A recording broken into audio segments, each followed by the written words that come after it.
तर माझी शेती माझी ओळख या यूट्यूब चॅनलमध्ये माझ्या सर्व शेतकरी बांधवांचं पुन्हा एकदा स्वागत.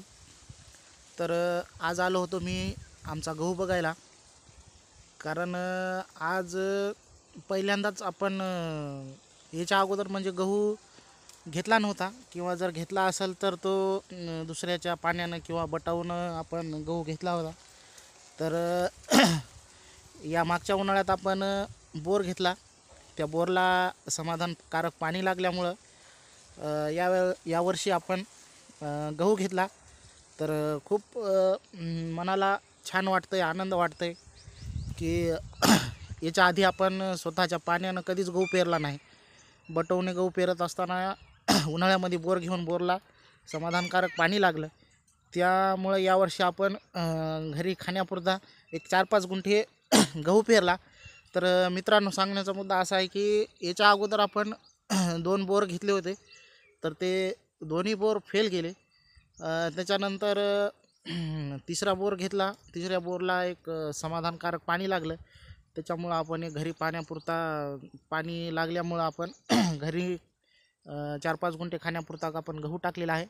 तर खूप आनंद वाटतो की आपण स्वतःच्या पाण्यावर गहू घेतला. तर याच्या आधी वाटलं नव्हतं की आपण स्वतःचं पाणी आपल्याला लागेल म्हणून. तर वडिलांच्या आयुष्यात आणि आमच्या आयुष्यात आम्ही स्वतःच्या पाण्यावर पहिल्यांदा गहू टाकला आहे. तर गहू खूप छान आला आहे. कुठलाही अनुभव नव्हता की गहू कसा पेरायचा, दोहेरी पेरायचा का एकेरी पेरायचा. तर कोणाकोणाला अनुभवी शेतकरी असतात त्यांना विचारून, किंवा जे वयस्कर माणसं सांगतात त्यांना विचारून, की कोणी म्हणलं किंवा दोहेरी पेरा, कोणी म्हणलं एकेरी पेरा. म्हणजे वयस्कर माणसं होते की त्यांच्या ऐकण्यातून दोहेरी पेरल्यावर गहू खूप छान येतो. तर त्याच्यामुळं त्यांच्या ऐकण्यातून आपण दोहेरी पद्धतीनं ट्रॅक्टरच्या साहाय्यानं या ठिकाणी गव्हाची पेरणी केलेली आहे मित्रांनो. तर मला तुम्हाला दाखवायला खूप छान वाटेल की आमचा गहू कसा आला आहे. तुम्ही पाहू शकता.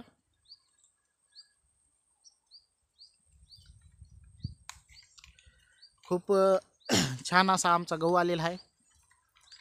तर गहू पेरताना सुद्धा गव्हाचं बी कोणतं आणायचं, ह्यासुद्धा बऱ्याच अडचणी होत्या, कारण आपण पहिल्यांदा गहू घेतो आहे, त्याच्यामुळं नेमकं कोणतं बियाणं वापरावं हे पण माहीत नव्हतं.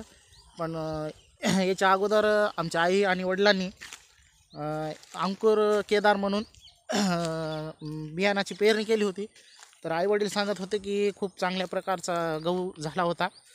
तर मग त्याच्यामुळं मग काय, गेलो दुकानला आणि अंकुर केदारची बॅग घेतली 20 किलोची आणि गव्हाची ट्रॅक्टरच्या साहाय्यानं पेरणी केली. तर एक नंबर मस्त गहू निघालेला आहे. खूप छान वाटलं.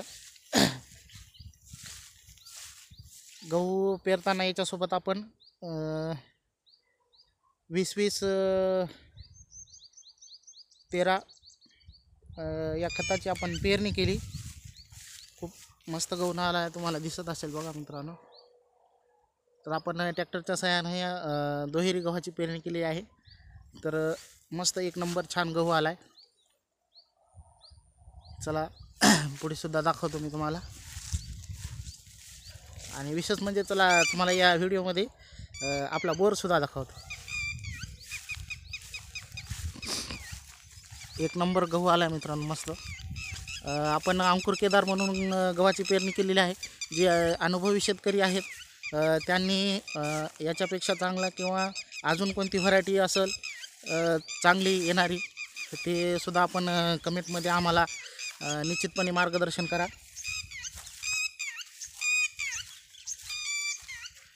खूप जण सागरसुद्धा म्हणत होते, पण सागर या ठिकाणी मी आणला नाही मित्रांनो, कारण घेतला घरच्यांच्या मनावर. घरचे म्हणले खूप चांगला येते, तर आपण अंकुर केदारचीच निवड केली. या ठिकाणी बघू शकता तुम्हाला, हो का, दोहेरी पेरला आहे. खूप नंबर एक मस्त गहू निघाला आहे, छान आला आहे. या ठिकाणी बघा, आमच्या आईवडिलांनी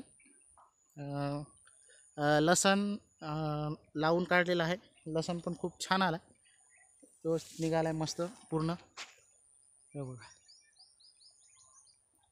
मित्रांनो, शेतीत करत असताना एक शेती करण्यासाठी मुख्य काय असेल किंवा आवश्यक काय असेल तर ते म्हणजे स्वतःचं पाणी.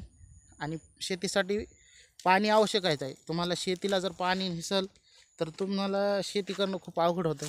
त्यामुळं शेतीला काही असो नाही असो, पण पाणी हे खूप महत्त्वाचं आहे. निव्वळ कोरडवाहू याच्यावर शेती करतो म्हणलं तर खूप अवघड वाटतंय. या ठिकाणी मस्त बघा, खूप छान निघाला गहू. तुम्हाला बोर दाखवतो या ठिकाणी. तर हे बघा,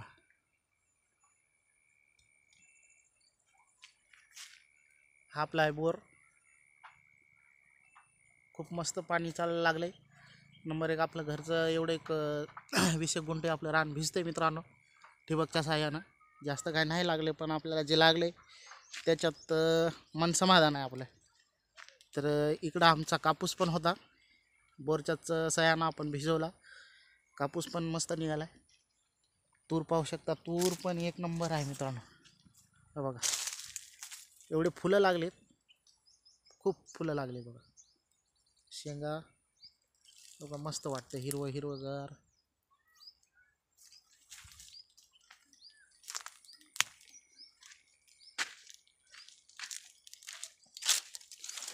या ठिकाणी आम्ही लसूण लावून काढला मित्रांनो. तर लसूण कोणी शिंपून नंतर सऱ्या मारतात. तर या ठिकाणी आपण तसं न करता डायरेक्ट हाताच्या साहाय्यानं लावलेलं आहे. खूप छान निघाला आहे. आणि दरवर्षी आम्ही हाताच्या साहाय्याने लावून काढतो, छान येतो. मध्ये मध्ये हे बघा, कोथिंबीरचे खोसे पण घातले. कोथिंबीर पण एक नंबर आले घरी खाण्यासाठी, खूप छान आली. तूर पण एक नंबर आहे. तर आपला व्हिडिओ आवडल्यास व्हिडिओला नक्कीच लाईक करा, शेअर करा, कमेंट करा.